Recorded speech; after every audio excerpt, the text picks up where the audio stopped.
नमस्कार दोस्तों, BCD take के इस भाग में आपका फिर से स्वागत है। दोस्तों, इस भाग में मैं आपको सिम कार्ड क्लोनिंग के बारे में बताने जा रहा हूँ। दोस्तों, इस भाग में मैं आपको डिटेल मतलब कि कैसे करते हैं ये तो नहीं बताऊंगा, बट इसके पीछे की टेक्नोलॉजी ज़रूर आपसे डिस्कस करूंगा। तो दोस्तों, आप सभी के मन में सवाल है कि आपका कोई सिम यहाँ पर क्लोन कर सकता है कि नहीं कर सकता है। क्रेडिट कार्ड जो आप अपने पॉकेट में लेके चल रहे हो, अपने पर्स में लेके चल रहे हो, उसको क्लोन कर पाना आसान है, उतना कठिन नहीं। बट इस सिम को क्लोन कर पाना यहाँ पर बहुत ही कठिन होता है। यहाँ पर क्लोन करने के लिए आपको एक डाटा नहीं, यहाँ पर आपको इस सिम के दो डाटा चाहिए होते हैं। जो यहाँ पर बाहर लिखा हुआ डाटा है दोस्तों, ये डाटा किसी काम का नहीं, सिर्फ ये एक तरह से फाइल नंबर जैसे होता है ना दोस्तों, बिल्कुल वही है। इसके फाइल के अंदर के कंटेंट आपको इसकी मेमोरी के अंदर मिलेंगे। तो फिलहाल ये एक तरह से फाइल नंबर ही है, जिसको हम लोग बोलते हैं ICC-ID कोड। तो इसका सिर्फ यही मोटिव है कि यहाँ पर इस सिम को आइडेंटिफाई करना, किस ऑपरेटर की सिम है और किस एरिया में ये बिकी है। तो फिलहाल इसकी डिटेल आप इसके जो बाहर वाले जो कोड है उसको देख के पता कर सकते हो। जबकि इसका जो मेन कंटेंट है इसके मेमोरी के अंदर आपको मिलेगा। यहाँ पर मैं आपको फ़ोन बुक की बात नहीं कर रहा हूँ, SMS की बात नहीं कर रहा हूँ, SMS सेंटर की बात नहीं कर रहा हूँ, कस्टमर केयर नंबर की बात नहीं कर रहा हूँ। ऑल्दो वो भी इसके मेमोरी के अंदर है, बट इसके सिवाय जो सबसे इंपॉर्टेंट है इस सिम की मेमोरी के अंदर वो होता है IMSI code plus KI code. तो दोस्तों, ये दो कोड्स हैं, ये काफ़ी इंपॉर्टेंट होते हैं और इसी कोड से ये सिम है ये यहाँ पर किसी नेटवर्क से कनेक्ट हो पाता है। तो मतलब कि अगर आपको इस सिम को क्लोन करना है, डुप्लीकेट बनाना है, तो यहाँ पर आपको वो दो पर्सनल नंबर चाहिए होते हैं। यहाँ पर IMSI code, international mobile subscriber identity code. तो फिलहाल इसको जान पाना ज़्यादा कठिन नहीं होता, आराम से पता चल जाता है। आप किसी भी कार्ड रीडर या सिम कार्ड रीडर के अंदर इसको डाल दीजिए, आपको आराम से पता चल जाएगा। जबकि KI कोड यहाँ पर एक्सट्रैक्ट कर पाना मतलब देख पाना नामुमकिन है दोस्तों। यहाँ पर मैं आपको बता देता हूँ, तीन टाइप की जो सिम्स है वो करंटली मार्केट में अवेलेबल हैं। एक है आपका कॉम्प 128 वर्जन 1, दूसरा है वर्जन 2 कॉम्प 128 वर्जन 2 और तीसरा है कॉम्प 128 वर्जन 3। तो इसमें से अगर आपका सिम कार्ड कॉम्प 128 वर्जन 1 है तो वो यहाँ पर क्लोन हो सकता है, आसानी से क्लोन हो सकता है। इसके लिए आपका अगर सिम कार्ड कोई यहाँ पर पर्सनली ले ले तो उसके लिए क्लोन कर पाना कठिन नहीं होगा। अगर आपका वर्जन 2 या वर्जन 3 है तो यहाँ पर नामुमकिन है दोस्तों। यहाँ पर अगर आपके पास सुपर कंप्यूटर भी बैठा हुआ है तो फिलहाल वो भी इस सिम कार्ड को यहाँ पर क्लोन नहीं कर पाएगा। करंटली कोई भी एल्गोरिथम नहीं जो कि यहाँ पर कॉम्प 128 वर्जन 2 या 3 से इस KI कोड को एक्सट्रैक्ट कर पाए। अगर यहाँ पर ऑपरेटर बता दे किसी को, हालांकि उनके पास भी फिजिकल डाटा नहीं है, बट किसी को बता दे तो वो यहाँ पर एक्सट्रैक्ट कर सकता है, मतलब कि वो सिम को क्लोन कर सकता है। बट बिगर ऑपरेटर के ये क्लोन नहीं हो सकता है। तो यहाँ पर ऑपरेटर भी डायरेक्टली उसको नहीं पता कि KI कोड क्या हो सकता है इस सिम का, बट ये वर्क कैसे करता है पहले उसको देख लीजिए, उसके बाद आपको समझ में आ जाएगा कि इसको क्लोन कर पाना इतना कठिन क्यों होता है। सबसे पहले इस सिम को चलाने के लिए आपको चाहिए होता है मोबाइल फ़ोन। तो यहाँ पर आप इस मोबाइल फ़ोन के अंदर सिम को डालते हो तो क्या होता है, मोबाइल फ़ोन इस सिम का जो डाटा है IMSI कोड उसको रीड करता है, उसको यहाँ पर रेडिएट करना शुरू करता है। तो यहाँ पर जो भी आपके अराउंड नेटवर्क टावर्स हैं तो उनमें ये डाटा जाता है, IMSI कोड जाता है। लेट्स सपोज यहाँ पर आपका ये सिम एयरटेल का, तो एयरटेल के पास भी जाएगा, रिलायंस वोडाफोन जो भी आपके अराउंड मोबाइल नेटवर्क हैं उनके पास जाएगा। तो यहाँ पर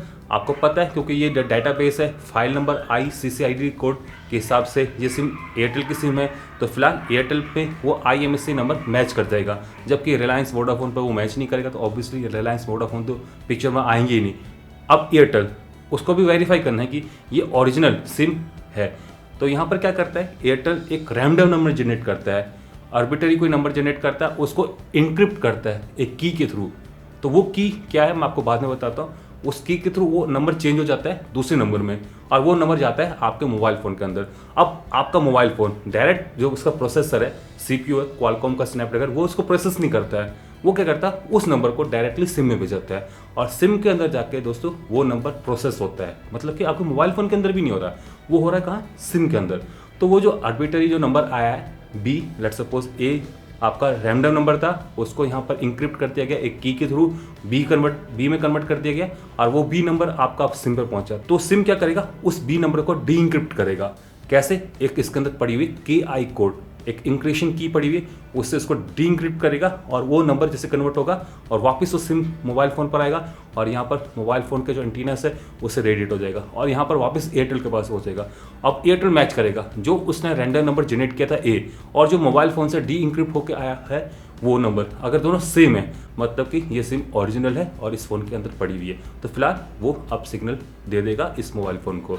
तो यहाँ पर IMSI कोड भी इंपॉर्टेंट है और साथ में वो डी इंक्रिप्शन की भी इंपॉर्टेंट है यहाँ पर सिक्योर रखने के लिए कि ये मोबाइल फ़ोन भी ना जान पाए कि यहाँ पर KI कोड क्या है। तो ये सारी जो डाटा है वो प्रोसेस होती है आपकी सिम के अंदर। तो यहाँ पर KI कोड को डायरेक्टली रीड करना किसी भी एल्गोरिथम से ये इम्पॉसिबल या काफ़ी कठिन हो जाता है।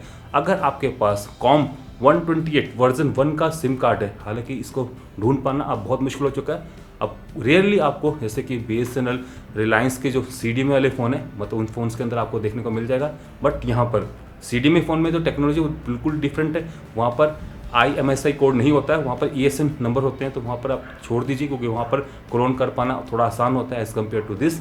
बट यहाँ पर अगर आप GSM ऑपरेटर्स की बात करते हैं तो वहाँ पर आपको चाहिए होता है KI कोड। तो यहाँ पर इस फ़ोन का इस सिम का KI कोड एक्सट्रैक्ट कर पाना मैंने आपको बता दिया। एल्गोरिथम जो अभी डिज़ाइन हुए हैं जो यहाँ पर हैक हुए हैं वो सिर्फ वर्जन 1 के लिए हुए हैं, वर्जन 2 वर्जन 3 के लिए यहाँ पर हैक कर पाना उतना आसान नहीं। और इवन मैं आपको बता देता हूँ फिलहाल अब कंप्यूटर की जो प्रोसेसिंग पावर है वो काफ़ी अच्छी हो चुकी है।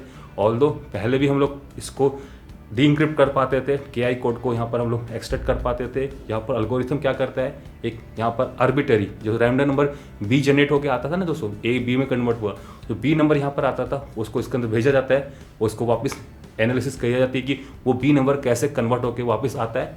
तो फिलहाल 15-20 ऐसे नंबर भेजे जाते हैं इस सिम के अंदर और उसके बाद जो आउटपुट मिलती है उसको एनालाइज किया जाता है और वहाँ से अंदाज़ा लगाया जाता है कि इसका KI कोड ये हो सकता है।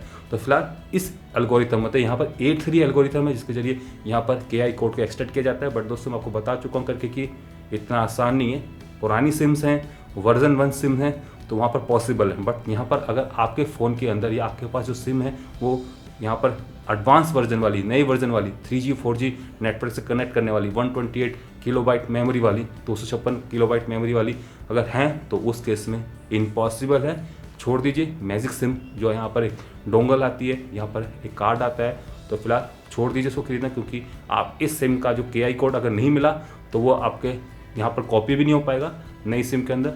और ऑब्वियसली अगर नहीं KI कोड है तो ऑब्वियसली आपको सिग्नल भी नहीं मिलेगा। तो फिलहाल आप सभी को पता चल गया होगा कि कैसे इस सिम क्लोनिंग को किया जाता है। और यहाँ पर करंटली विदाउट सिम इस सिम को क्लोन कर पाना ये तो इम्पॉसिबल है। यहाँ पर कई लोग कहते हैं कि पाकिस्तान से किसी नंबर से आपको अगर कॉल आए मत उठाओ क्योंकि अगर आपने कॉल उठा दी या कोई SMS का जवाब दे दिया तो आपकी सिम क्लोन हो जाएगी। बिल्कुल भी गलत है, ऐसा कर पाना नामुमकिन है, इम्पॉसिबल है। इससे आप चिंता मत करें। अगर कोई फिजिकली आपकी सिम ले जाए तो उस केस में वो क्लोन कर सकता है। शर्त यही है कि अगर वो पुरानी सिम हो, पुराना वर्जन वाली सिम हो तो पॉसिबल है। बट नई सिम जो 4G नेटवर्क पर चल रही है, कोई भी ऑपरेटर नहीं है जो कि यहाँ पर पुरानी डेटाबेस वाली सिम को इस्तेमाल कर रहा है, तो यहाँ पर आप चिंता ना करें, आपकी कोई सिम यहाँ पर क्लोन नहीं कर सकता है। यहाँ पर अब सिम के अंदर भी सेल्फ डिस्ट्रक्शन वाला टाइमर लग चुका है, मतलब कि कुछ इरिटेशन के बाद अब ये सिम बर्बाद हो जाएगी। तो फिलहाल आप ध्यान रखें, क्लोनिंग करने की कोशिश ना करें क्योंकि ऐसे केस पे आप आपकी सिम भी खराब कर सकते हो।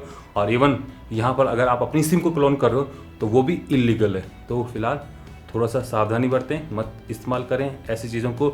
और यहाँ पर अपनी सिम को क्लोन नहीं करवाना चाहते हो तो यहाँ पर इसको सुरक्षित रखें। तो फिलहाल आप सभी को पता चल गया होगा कि यहाँ पर सिम क्लोनिंग कैसे की जाती है और यहाँ पर सिम क्लोनिंग कर पाना पॉसिबल है कि नहीं है। तो यहाँ पर मैं अब इसी के साथ इस वीडियो एपिसोड को यहीं पर समाप्त करने जा रहा हूँ। आशा करता हूँ कि आप सभी को ये वीडियो पसंद आया होगा। अगर पसंद आए तो इस वीडियो को लाइक कर दें, नहीं पसंद आए तो डिसलाइक कर दें। और अगर आपने अभी तक हमारे चैनल को सब्सक्राइब नहीं कर रखा है, लिंक यहाँ पर फ्लैश करा होगा, इस पर क्लिक करके आप सब्सक्राइब कर सकते हो ताकि आप आगे आने वाली इसी टाइप की टेक्निकल वीडियोज़, गैजेट्स रिव्यू और मोबाइल फ़ोन रिव्यूज़ देख पाएँ। नमस्कार, जय हिंद, जय भारत, वंदे मातरम।